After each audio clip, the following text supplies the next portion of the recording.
వీక్షకులందరికీ నమస్కారం. వైసీపీ అధినేతకు చెందిన భారత సిమెంట్కి బిగ్ షాక్. భారత సిమెంట్ సున్నపరాయి లీజు రద్దుకి నోటీసులు జారీ చేసింది రాష్ట్ర ప్రభుత్వం.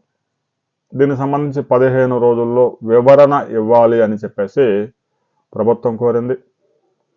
వాళ్ళ నుంచి వివరణలు తీసుకున్న తర్వాత లీజు రద్దుపై ప్రభుత్వం నిర్ణయాన్ని ప్రకటించబోతా ఉంది. జగన్ ప్రభుత్వంలో నిబంధనలకు విరుద్ధంగా కొన్ని లీజులు తీసుకున్నారు. జగన్మోహన్ రెడ్డి సతీమణి వైఎస్ భారతి డైరెక్టర్గా ఉన్న భారత సిమెంట్ కార్పొరేషన్కు చెందిన 2 సున్నపరాయి మైనింగ్ లీజులను రాష్ట్ర ప్రభుత్వం నోటీసులు జారీ చేసింది. మేజర్ మినరల్ అయినటువంటి సున్నపరాయి లీజులను ఈ వేలం ద్వారానే కేటాయించాలని కేంద్ర ప్రభుత్వం స్పష్టమైన ఆదేశాలు ఉన్నా కూడా దరఖాస్తు విధానంలో భారత సిమెంట్కి 2 లీజుల్ని వారు అధికారంలో ఉన్నప్పుడు కైవసం చేసుకున్నారు.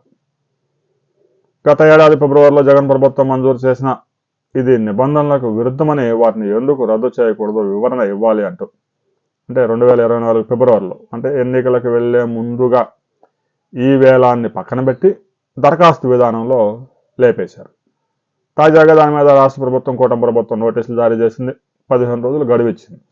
దీన్ని మేము ఎందుకు రద్దు చేయకూడదు? కేంద్ర ప్రభుత్వం స్పష్టమైన ఆదేశాలు జారీ చేసింది కదా, ఈ వేలం ఆన్లైన్ ఆక్షన్ ద్వారానే వెళ్ళాలని, మరలా దరఖాస్తుల ద్వారా ఎందుకు వెళ్ళారు అనే విషయాన్ని ప్రశ్నించింది. ఇదే విధంగా రామ్కో సిమెంట్కి ఇచ్చిన లీజుకు సంబంధించి కూడా ప్రభుత్వం నోటీసులు జారీ చేసింది. తర్వాత ఏసీసీ కంపెనీకి ఇచ్చిన దాని మీద కూడా ప్రభుత్వం నోటీసులు జారీ చేసింది.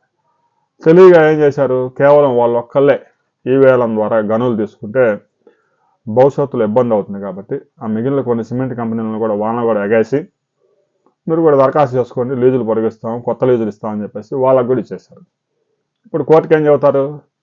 ఇదేదో భారత సిమెంట్కి సంబంధించిన వ్యవహారం కాదు. సిమెంట్ రంగ నిర్మాణ కంపెనీలన్నీ, సిమెంట్ కంపెనీ తయారు చేసే కంపెనీలు మొత్తానికి కూడా ఇలాంటి వెసులుబాటు ఆ ప్రభుత్వం కల్పించింది. ఉపాధిని ప్రోత్సహించడానికి, నిర్మాణ రంగానికి ఊతం ఇవ్వడానికి సిమెంట్ పరిశ్రమకి వెసులుబాటు కల్పించాము అని చెప్తారు. సరే, దీనికి సంబంధించి ప్రభుత్వం లీజులు రద్దు చేసిన తర్వాత అలాగే సుప్రీంకోర్టుకు వెళ్తారు. సుప్రీంకోర్టు దీని మీద ఎలాంటి నిర్ణయం తీసుకుంటుంది అనే వివరాలతో మరో వీడియోలో మనం కలుసుకుందాం.